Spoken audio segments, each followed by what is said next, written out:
আগুনের নিচে আরেক আগুন দেখা যায় না, কিন্তু জ্বলে ওঠে হঠাৎ। ইসরায়েল ইরান সংঘাতের আসল যুদ্ধটা চলছে ছায়ায়, সীমান্তের বাইরে, আকাশের ওপারে, চোখের আড়ালে। গোপন যুদ্ধের সূচনা, নীরবতায় লুকিয়ে থাকে বিস্ফোরণ। মধ্যপ্রাচ্য বহুবার বড় বড় যুদ্ধে পড়েছে, কিন্তু আরেকটা যুদ্ধ আছে, যে যুদ্ধ প্রকাশ্যে কেউ বলে না। ইসরায়েল ও ইরানের ছায়াযুদ্ধ। এখানে নেই ট্যাঙ্ক, নেই জেট, আছে গুপ্তচর, নাশকতা, ভয় আর মনস্তাত্ত্বিক আঘাত। সাম্প্রতিক মাসে এই যুদ্ধ আরও তীব্র হয়েছে। ইরানও বলছে তাদের শক্তি কেউ থামাতে পারবে না। 12 দিনের ঝড় নয়, এর পেছনে আরও গভীর অন্ধকার। অনেকে মনে করেন ইসরায়েল ইরান নতুন সংঘাত শুরু হয়েছিল জুনের 12 দিনের যুদ্ধে, কিন্তু বিশেষজ্ঞরা বলেন এতে শুধু উপরের স্তর। আসল যুদ্ধ চলছে বহু বছর, গোপনে, নীরবে, এজেন্ট আর অদৃশ্য অপারেশনের মধ্যে। এই নীরব যুদ্ধেই ইরান নিজের শক্তি বাড়িয়েছে, নিজেদের তথ্য, প্রযুক্তি, সাইবার ক্ষমতা তীক্ষ্ণ করেছে। ইরান দাবি করেছে তারা ইসরায়েলের শীর্ষ গোপন পরমাণু নথি হাতে পেয়েছে, বিজ্ঞানীদের নাম, স্থাপনার মানচিত্র, এমনকি বাড়ির ঠিকানা পর্যন্ত। ইরানি মিডিয়া এটিকে বীরত্বগাথা বানিয়েছে। এক বিজ্ঞানীর গাড়িতে লাল গোলাপ রেখে গেছে রহস্যময় এজেন্ট। আমরা তোমার কাছে পৌঁছাতে পারি। যদিও অনেক বিশ্লেষক বলেন এইসব মনস্তাত্ত্বিক যুদ্ধের অংশ, কিন্তু ইরান দেখিয়েছে তারা দুর্বল নয়। 2018 সালে শুরু হয় আধুনিক ছায়াযুদ্ধের নাটকীয় ধাপ। ইসরায়েলি এজেন্টরা তেহরানের এক গুদাম ভেঙে নিয়ে যায় 1 লক্ষেরও বেশি নথি। চোখের সামনে নজরদারি থাকা অবস্থায় তারা ভারী সেফ খুলে রাতের অন্ধকারে পালায়। এই অভিযান বিশ্বজুড়ে চাঞ্চল্য তৈরি করে।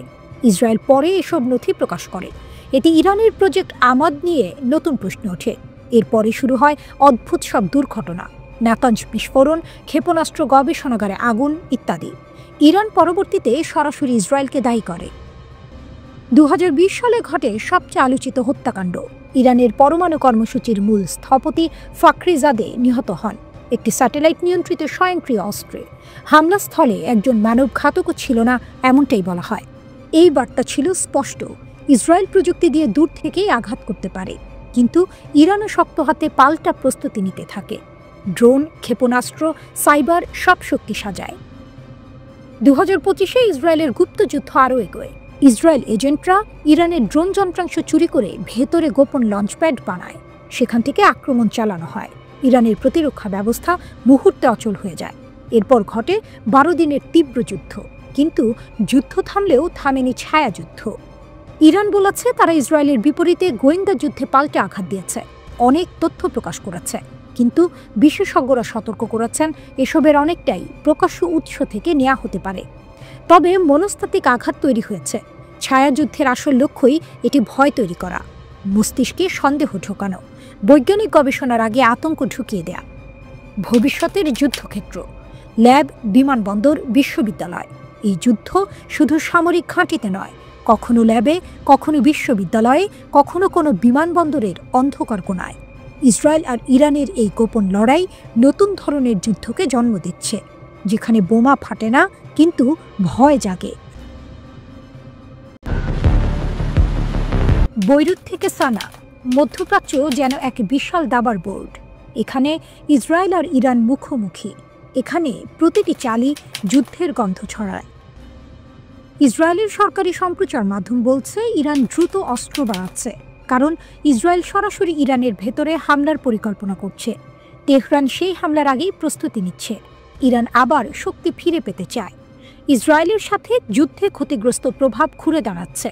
ছোট ছোট অস্ত্র নয়, বড় সরবরাহ যাচ্ছে ইয়েমেনের হুথিদের কাছে। নতুন প্রযুক্তি যাচ্ছে হিজবুল্লাহ আর সিরিয়ার দলগুলোর হাতে। ইরান দেখাচ্ছে তারা দুর্বল হয়নি, বরং আরও দৃঢ় হয়েছে। এক সুতোয় বাঁধা ফ্রন্টগুলো, ভয়ঙ্কর বাস্তবতা। ইসরায়েলের দুশ্চিন্তা বাড়ছে। হিজবুল্লাহ ও হুথিদের মধ্যে অপারেশনাল যোগাযোগ বাড়ছে। ইসরায়েলের জন্য এক নতুন যুদ্ধ জাল। ইসরায়েল হিজবুল্লাহর যে কমান্ডারদের হত্যা করেছে, তারা নাকি হুথিদের সামরিক শক্তি গড়ে তুলেছিল। ইয়েমেনের এক সাইট প্রকাশ করেছে ছবি। সেখানে দেখা গেছে হুথি সেনাপ্রধান মোহাম্মদ আব্দুল কারিম আল ঘামারি। তিনি অগাস্ট 2025-এ ইসরায়েলি হামলায় নিহত হন। গোপন ভিডিও থেকে এসব ছবি ফাঁস হয়েছে বলে দাবি। ভিডিওতে তিনি হিজবুল্লাহ কমান্ডারদের প্রশংসা করেছেন। স্পষ্ট ইরানের আঞ্চলিক নেটওয়ার্ক গভীর। আর ইরানের শক্তি এখানে এক ফ্রন্ট পড়ে গেল, আরেক ফ্রন্টে দাঁড়িয়ে গেল। আর ইরানের শক্তি এখানেই, এক ফ্রন্ট পড়ে গেলে আরেক ফ্রন্ট দাঁড়িয়ে যায়। হিজবুল্লাহর ছায়া ইয়েমেনের পাহাড়ে, ইসরায়েলের দুঃস্বপ্ন। ভিডিওতে আরও দেখা গেছে হিজবুল্লাহর রাদওয়ান ফোর্সের গুরুত্বপূর্ণ কমান্ডার হাজ আবু সালেহ। তিনি ইয়েমেনে ট্রেনিং দিচ্ছিলেন। এই কমান্ডারকেও ইসরায়েল হত্যা করেছে, কিন্তু তার ছায়া থেকে গেছে। তিনি ছিলেন হুথিদের ক্ষেপণাস্ত্র উন্নয়নের স্থপতি। তারপরেই দেখা যায় আবু মাহদি আরেক হিজবুল্লাহ কর্মকর্তা, তাকেও হত্যা করে ইসরায়েল। সবচেয়ে বড় আঘাত আসে বৈরুতের দক্ষিণে। ইসরায়েল হত্যা করে হিজবুল্লাহর শীর্ষ কমান্ডার হাইসম আলী তাবতাবাইকে। এটি ছিল অত্যন্ত জটিল অপারেশন। 1 ঘন্টার ভেতর সিদ্ধান্ত আর হামলা, ইসরায়েলের দাবি। তাবতাবাই ছিলেন ইরানের আঞ্চলিক নেটওয়ার্কের অন্যতম স্তম্ভ। তিনি রাদওয়ান ফোর্সের প্রধান ছিলেন, আর সবচেয়ে গুরুত্বপূর্ণ, তিনি 9 বছর ইয়েমেনে হুথিদের শক্তি তৈরি করেছেন। ড্রোন, ক্ষেপণাস্ত্র, পাহাড়ি যুদ্ধ সবই তার হাত ধরে। এখানেই প্রমাণ, ইরান শুধু কথায় নয়, মাঠেও ভয়ঙ্কর শক্তিশালী। ইসরায়েল যেসব কমান্ডারকে হত্যা করেছে, সুরুর, আসমার, আকিল, জাওয়াদ, শুকর, তারা সবাই রাদওয়ান ফোর্সের অংশ। এই ফোর্স এখন সীমান্তহীন। একই ফোর্স ইয়েমেনে পরামর্শ দেয়, সিরিয়ায় লড়াই করে, লেবাননে মোতায়েন থাকে। ছবি প্রকাশিত হয়েছে যেখানে হুথিদের ইসরায়েলের নেগেভ মরুভূমিতে ঘাঁটি ভেদ করার মহড়া দেখা যায়। প্রশ্ন উঠছে, তারা কি সত্যিই ইসরায়েলের স্থল অনুপ্রবেশ চিন্তা করছে? ইসরায়েলের মোসাদ বলছে ইরান ইউরোপ, আফ্রিকায় গোপন হামলার পরিকল্পনা করছিল। সারদার আমর নামে ইরানের এক কর্মকর্তা নাকি এই নেটওয়ার্কের প্রধান, কিন্তু ইরান সব অভিযোগ নাকচ করে দিয়েছে। তেহরান বলছে এগুলো নির্বোধ অভিযোগ। ইরান বলছে সবই গাজা থেকে দৃষ্টি সরানোর চেষ্টা। ইরান পিছিয়ে নেই। খামেনির দ্যাম তার নেটওয়ার্ক আরও শক্ত করছে। হিজবুল্লাহ, হুথি, সিরিয়ার মিলিশিয়া সবাই এক বিশাল জোটের অংশ।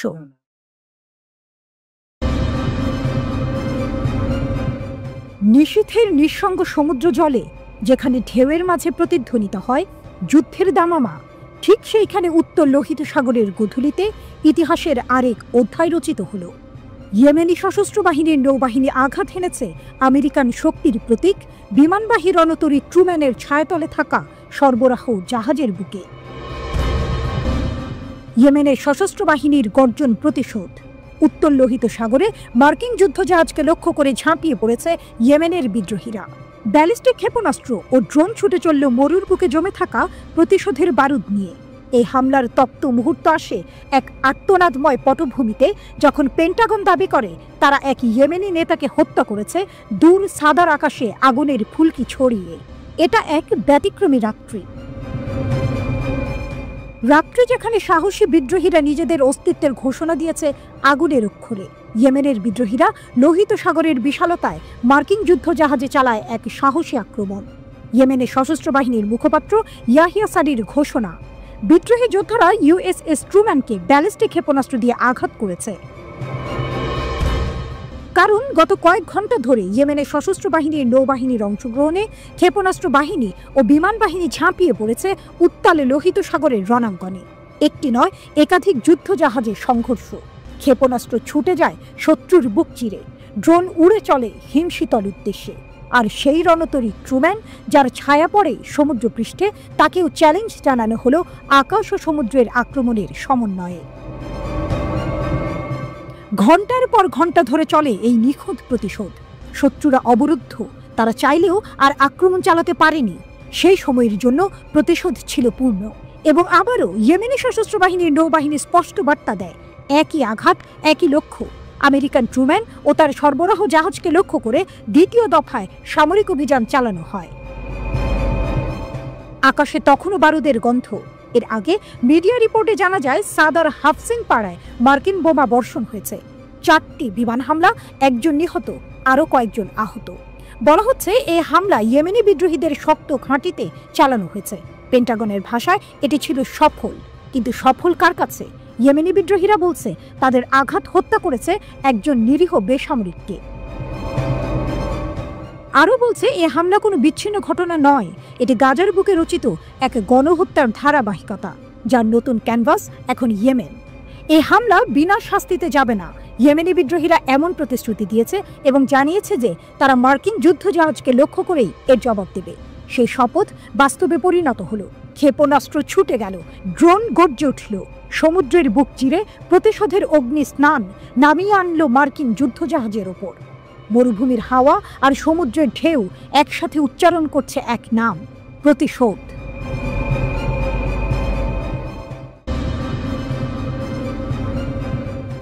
দক্ষিণ ইসরায়েলে আতঙ্ক, সাইরেনের আওয়াজ, বিমান হামলার সতর্কতা। আরেকটি বিস্ফোরণ, আরেকটি হুঙ্কার, আরেকটি আক্রমণ।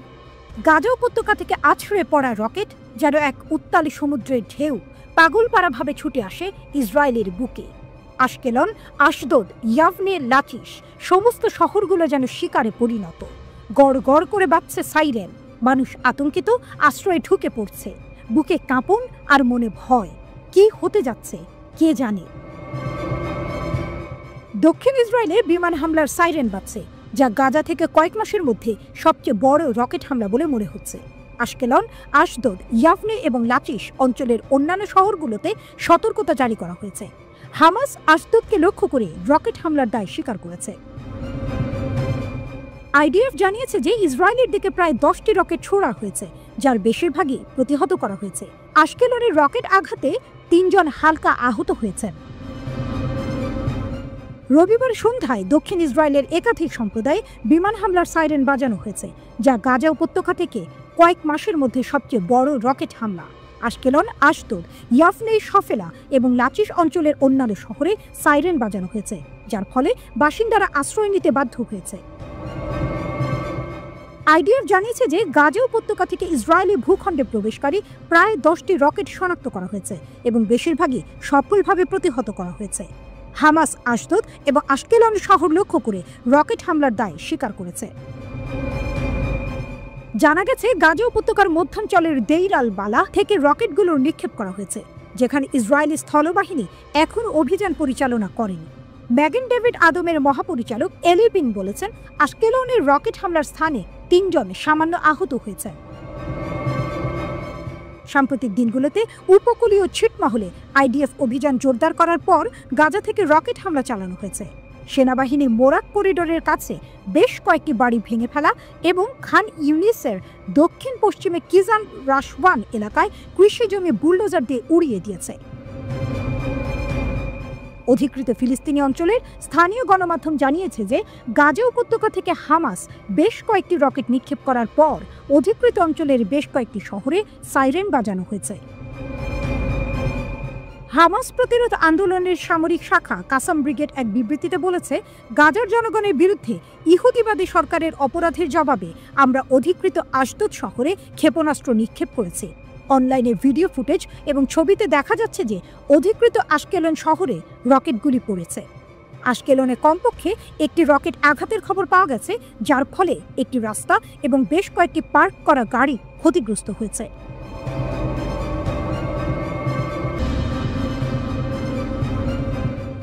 আকাশের গর্জন, মরুভূমির প্রতিধ্বনি, আরব ভূমিতে যেন বাজতে চলেছে যুদ্ধের সুর।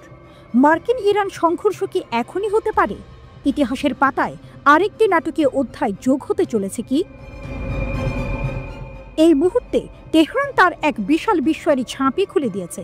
চমকে উঠেছে গোটা বিশ্ব। মার্কিন প্রেসিডেন্ট ডোনাল্ড ট্রাম্প যখন বোমারু বিমান মোতায়েনের নির্দেশ দেন, তখন ইরান তার জবাব দিতে দেরি করেনি। এক চুপি চুপি কিন্তু ঐতিহাসিক মুহূর্তে তারা রাডার স্থাপন করে ফেলেছে। আর ঠিক সেই সময়ে ক্যামেরায় ধরা পড়ে ভয়ঙ্কর দৃশ্য।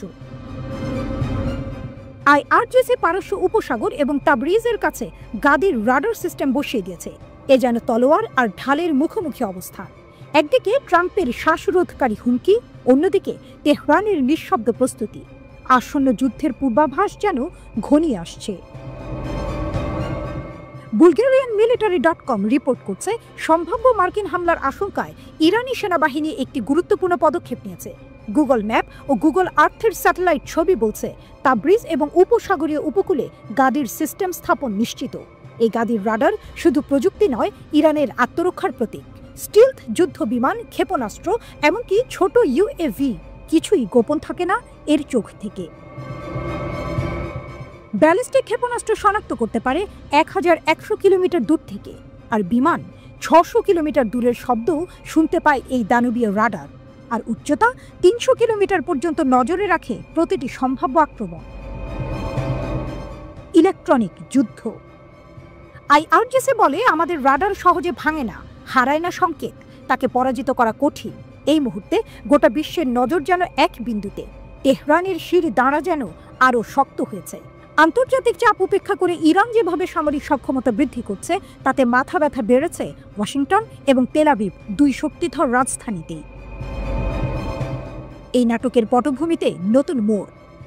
স্যাটেলাইট ছবিতে ধরা পড়েছে 6টি B-2 স্পিরিট বোমারু বিমান মোতায়েন ডিয়েগো গার্সিয়ায় মার্কিন ঘাঁটিতে, যেখান থেকে কয়েক মিনিটেই ইরান বা ইয়েমেনে বোমা বর্ষণ সম্ভব।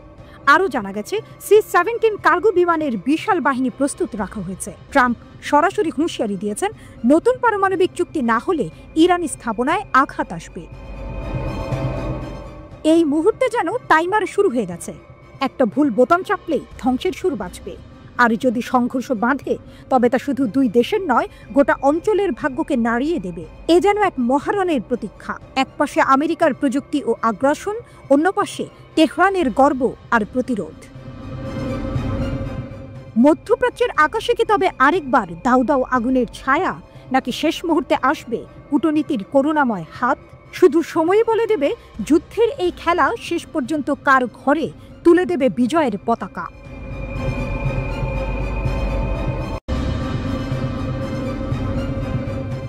একটি জাতি কথা বলছে, তার ভাষা আতঙ্ক নয়, আত্মবিশ্বাস।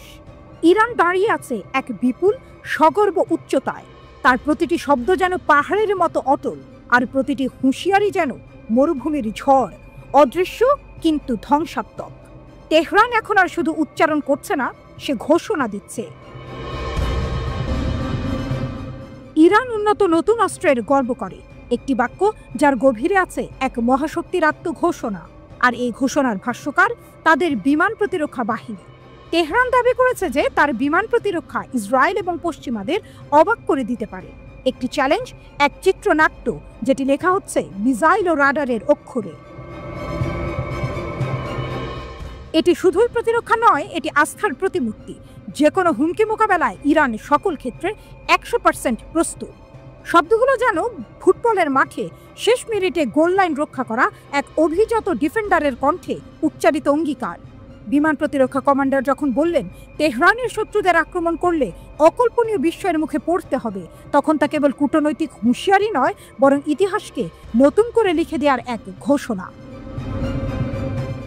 জেনারেল সাবাহি ফার্দ পশ্চিমাদের দাবি প্রত্যাখ্যান করেছেন যে ইরানের প্রতিরক্ষা ক্ষমতা দুর্বল হয়ে পড়েছে।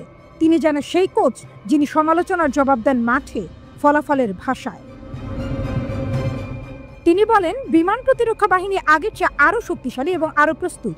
এ যেন এক স্ট্রাইকারের পুনর্জাগরণ, যে আবার উঠে দাঁড়ায় আরও নিখুঁত, আরও ধ্বংসাত্মক হয়ে। সাবাহি ফার্দ জোর দিয়ে বলেছেন যে ইরানি বাহিনী সর্বদা যুদ্ধ প্রস্তুতি বজায় রাখে। তিনি দাবি করেছেন, মার্কিন যুক্তরাষ্ট্রের সাথে উত্তেজনার মধ্যে ইরান যে কোনো ধরনের হুমকি মোকাবেলায় 100% প্রস্তুত। তার কণ্ঠে নেই সংশয়, আছে প্রমাণের আত্মবিশ্বাস। ইসলামী প্রজাতন্ত্রের ইরানের সশস্ত্র বাহিনী, বিশেষ করে শক্তিশালী বিমান প্রতিরক্ষা বাহিনী, যুদ্ধ প্রস্তুতির দিক থেকে আগের চেয়ে বেশি প্রস্তুত। এটা আর কোনো অনুমান নয়, এটি বাস্তবের পর্দায় নির্মিত এক বীর গাঁথা। এগুলি অনস্বীকার্য সত্য, এবং আমাদের সশস্ত্র বাহিনী যে ক্ষমতা অর্জন করেছে তা সম্পূর্ণরূপে দেশীয়। আমরা যে হুমকির মুখোমুখি হচ্ছি তার কারণে আমাদের সরঞ্জামগুলি আরও উন্নত হয়েছে। অতএব আমরা যে কোনো হুমকি মোকাবেলায় সম্পূর্ণরূপে প্রস্তুত। শত্রুর চোখে চোখ রেখে বলা এই ভাষা আত্মবিশ্বাসেরই বহিঃপ্রকাশ। ইসলামী প্রজাতন্ত্র ইরান যে কোনো ধরনের হুমকি মোকাবেলায় সকল দিক থেকে প্রস্তুত, এবং শত্রুদের যে কোনো পদক্ষেপ তাদের উপরই প্রতিহত করবে। এ যেন এক কাউন্টার অ্যাটাক, নীরব কিন্তু নিশ্চিত। জেনারেল সতর্ক করে দিয়েছেন, ইসরায়েল এবং মার্কিন যুক্তরাষ্ট্রের যে কোনো ভুল গণনার চূড়ান্ত জবাব দেওয়া হবে। একটি মিসপাস, একটি ভুল সিদ্ধান্ত, আর প্রতিপক্ষ গোল করে যায়। জেনারেল জানান, সুযোগ পেলে তারা থামবে না। তিনি বলেন, ইরানের প্রতিরক্ষা সক্ষমতা দেশীয় এবং ক্রমাগত উন্নতি হচ্ছে। ইরানের সেনাবাহিনী এই মাসে প্রতিরক্ষা খাতকে নতুন উন্নত অস্ত্র দিয়ে সজ্জিত করেছে। ট্রাম্প হোয়াইট হাউসের দায়িত্ব নেওয়ার পর থেকে ইরান এবং মার্কিন যুক্তরাষ্ট্রের মধ্যে উত্তেজনা বেড়েছে। এ এক লিগ ডার্বির মতো, পুরনো শত্রুতা, নতুন উত্তাপ। রাষ্ট্রপতি ট্রাম্প ইরানকে সতর্ক করেছেন যে যদি তারা মার্কিন যুক্তরাষ্ট্রের সাথে পারমাণবিক চুক্তি স্বাক্ষর না করে তবে বোমা বর্ষণ করা হবে। এ এক রেড কার্ডের হুমকি, কিন্তু প্রতিপক্ষ মাথা নিচু করে না। ইরান চাপের মুখে আলোচনা করতে অস্বীকৃতি জানিয়েছে এবং পরোক্ষ আলোচনার আহ্বান জানিয়েছে। ওয়াশিংটন এবং তেল আবিব উভয়ই ইরানকে পারমাণবিক শক্তি হতে বাধা দেওয়ার প্রতিশ্রুতি দিয়েছে, কিন্তু তেহরান বল ধরে রেখেছে, সামনে এগিয়ে যাচ্ছে আর এক শটের অপেক্ষা। ম্যাচ চলছে।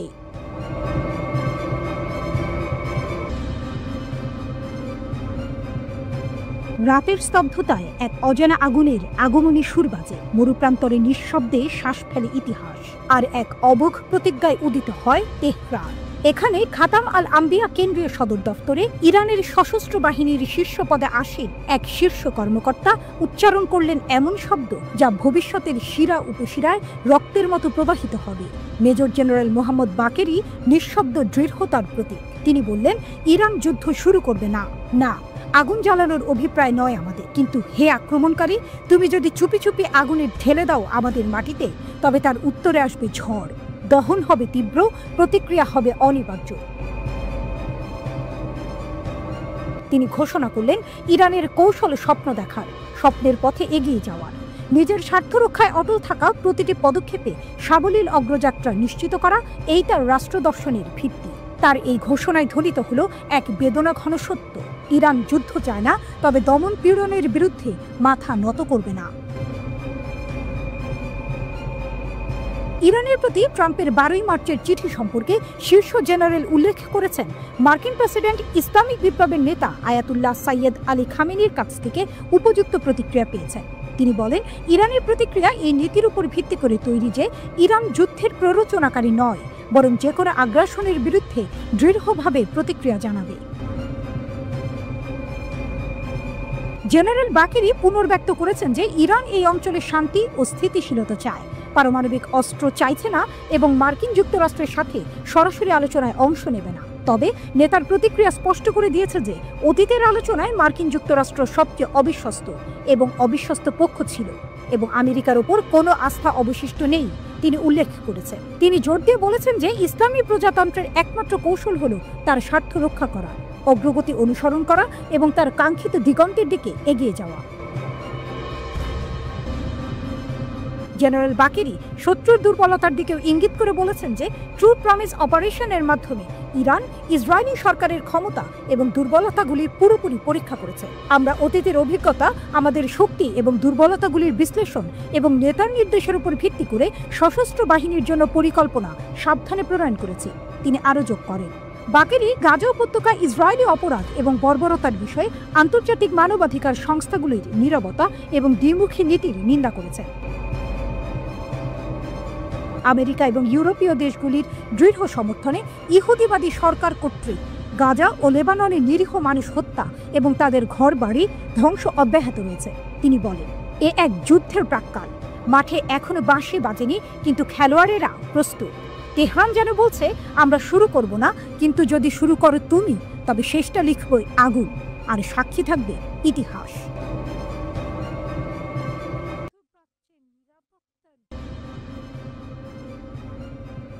নীরবতা যেন এক পূর্বাভাস, ঝড় আসন্ন।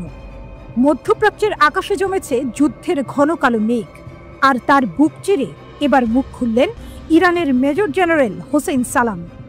এক কণ্ঠ যা উত্তাল করে দিল ভূ রাজনীতির মঞ্চ, যেন এক দুরন্ত অমোঘ বাঁশির শব্দ, যার প্রতিধ্বনি পৌঁছে গেল হোয়াইট হাউস থেকে তেল আবিব অবধি।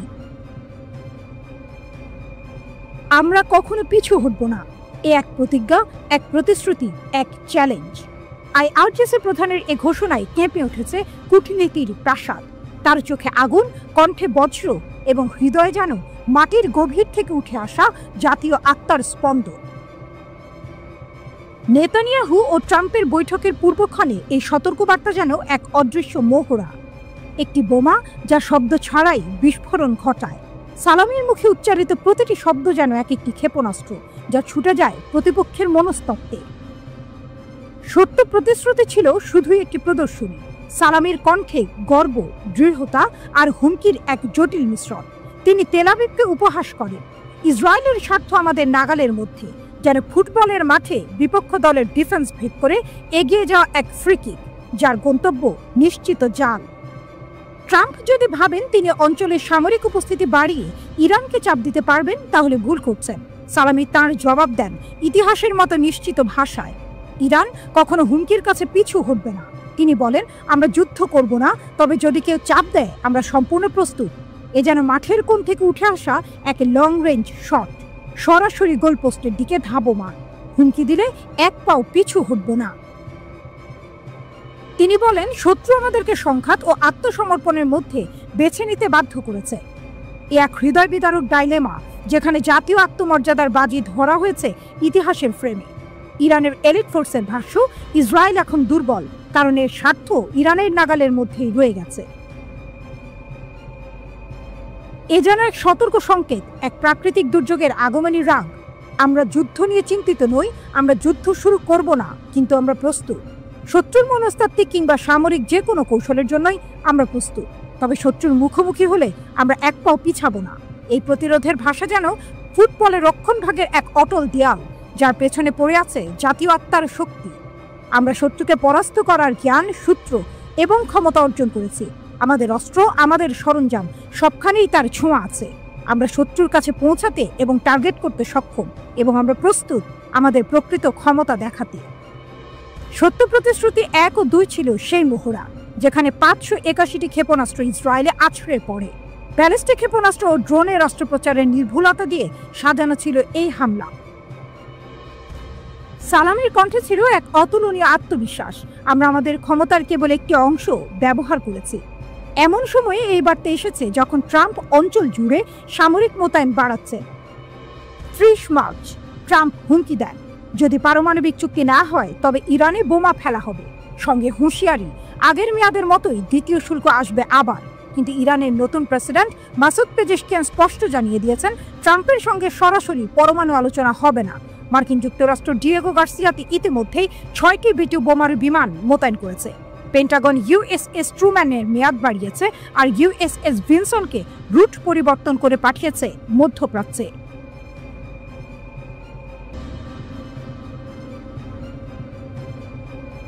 অপেক্ষা থেমে আছে, অচেনা এক বাঁকের আগমনের প্রতীক্ষায়। ইতিহাস যেন নিঃশ্বাস ধরে রেখেছে। কবে যে আকাশ ফাটবে, কবে যে রণভেরি বাজবে। মঞ্চ সাজানো, চরিত্ররা একে একে প্রবেশ করছে, এবং এবার সংলাপ ছড়িয়ে পড়ছে রাজনীতির প্রাচীন অমীমাংসিত অরণ্যে। তেহরান, অগ্নিগর্ভ শহর, সতর্ক করেছে তার প্রতিবেশীদের, এই ভূমি যেন বহন না করে আগুনের ডানাপ্রাপ্ত বার্তাবাহককে। পারস্য উপসাগরের বাতাস যেন কাঁপছে শঙ্কায়। তেল সমৃদ্ধ এই অঞ্চল, যার শান্তি নির্ভর করে স্থিতিশীল পরিবহন ব্যবস্থার উপর, আজ দাঁড়িয়ে আছে অনিশ্চয়তার মুখোমুখি। এদিকে আলোচনার দাবি জানিয়ে বসেছেন সেই পরিচিত কণ্ঠ ডোনাল্ড ট্রাম্প, সরাসরি আত্মবিশ্বাসী। অথচ তেহরানের প্রতিধ্বনি এসেছে ধৈর্যের ছায়ায় ঢাকা, কূটনৈতিক পরোক্ষতায় মোড়ানো, দীর্ঘদিনের বিশ্বস্ত মধ্যস্থতাকারী ওমানের ছায়ায়। তারা আলোচনা টেবিলে ফিরতে চায়, তবে প্রতিপক্ষের চক্ষু রক্তবর্ণ না হলে। একজন ঊর্ধ্বতন ইরানি কর্মকর্তা রয়টার্সকে জানিয়েছেন, এই পরোক্ষ আলোচনা ওয়াশিংটনের রাজনৈতিক আন্তরিকতার পরিমাপ করার সুযোগ তৈরি করে। হ্যাঁ, পথটি মসৃণ নয়, তবে বার্তা অনুকূল হলে সংলাপ শুরু হতে পারে শিগগিরই। তেহরানের আরেক মুখপাত্র স্পষ্ট করে দিয়েছেন, ইরাক, কুয়েত, সংযুক্ত আরব আমিরাত, কাতার, তুরস্ক এবং বাহরাইন, এই রাষ্ট্রগুলো যদি মার্কিন বাহিনীকে তাদের আকাশসীমা বা মাটি ব্যবহার করতে দেয়, তবে তারা ইরানের চোখে পরিণত হবে শত্রুতে। এ ধরনের পদক্ষেপ মারাত্মক পরিণতি ডেকে আনবে, এমনই হুঁশিয়ারি। সর্বোচ্চ নেতা আয়াতুল্লাহ খামেনি ইতোমধ্যে দেশটির সশস্ত্র বাহিনীকে দিয়েছেন সর্বোচ্চ সতর্কতার নির্দেশ। এমন পটভূমিতে গাজা ও লেবাননের আগুন, ইয়েমেনের বারুদের গন্ধ, সিরিয়ার শাসন পরিবর্তনের চেষ্টা এবং ইরান ইসরায়েল সংঘর্ষের শঙ্কায় দাউ দাউ করে জ্বলছে উত্তেজনার দাবানল। আর এই সব কিছুর পেছনে দাঁড়িয়ে ট্রাম্পের হুমকি, যেন সবকিছুর ওপর ছড়ানো এক ভয়ানক ছায়া। রয়টার্স জানায়, ইরানের সতর্কবার্তার বিষয়ে ইরাক, কুয়েত, সংযুক্ত আরব আমিরাত, কাতার ও বাহরাইন সরকারের মুখপাত্র মন্তব্যের জন্য জানানো অনুরোধে তাৎক্ষণিকভাবে সাড়া দেয়নি। তুরস্কের পররাষ্ট্র মন্ত্রণালয় জানিয়েছে এই ধরনের কোনো সতর্কতা জানানো হয়েছে কিনা তা তাদের জানা নেই, তবে অন্য চ্যানেলেও এ ধরনের বার্তা দেওয়া যায়। ইরানের রাষ্ট্রায়ত্ত গণমাধ্যম জানিয়েছে কুয়েত ইরানকে আশ্বস্ত করেছে যে তারা তাদের মাটি থেকে অন্য কোনো দেশের প্রতি আক্রমণাত্মক পদক্ষেপ পরিচালনার বিষয়টি মেনে নেবে না। ইরানের মিত্র রাশিয়া বৃহস্পতিবার বলেছে ইরানের বিরুদ্ধে যুক্তরাষ্ট্রের সামরিক হামলার হুমকি অগ্রহণযোগ্য। পরদিন শুক্রবার তারা উভয় পক্ষকে সংযত থাকার আহ্বান জানায়। শেষে ইতিহাসের ক্যানভাসে রং তুলছে এক দুর্দান্ত অনিশ্চয়তা। খেলার মাঠ নয়, এ যুদ্ধের মাঠ। এখানে গোল নেই, আছে পরমাণু। এখানে রেফারি নেই, আছে হুমকি আর জবাব। আর পেছনে অপেক্ষায় দাঁড়িয়ে আছে বিশ্ব, জানতে চায় পরবর্তী বাঁশি কখন বাজবে, কাকে দেখাবে লাল কার্ড। এখন চোখ উপসাগরের দিকে, গ্যালারিতে বসে সারা দুনিয়া, আর খেলোয়াড়রা তারা নিজেদের ভাগ্য লিখছে খামেনির চোখে, ট্রাম্পের টুইটে আর রণাঙ্গনের ছায়ায়।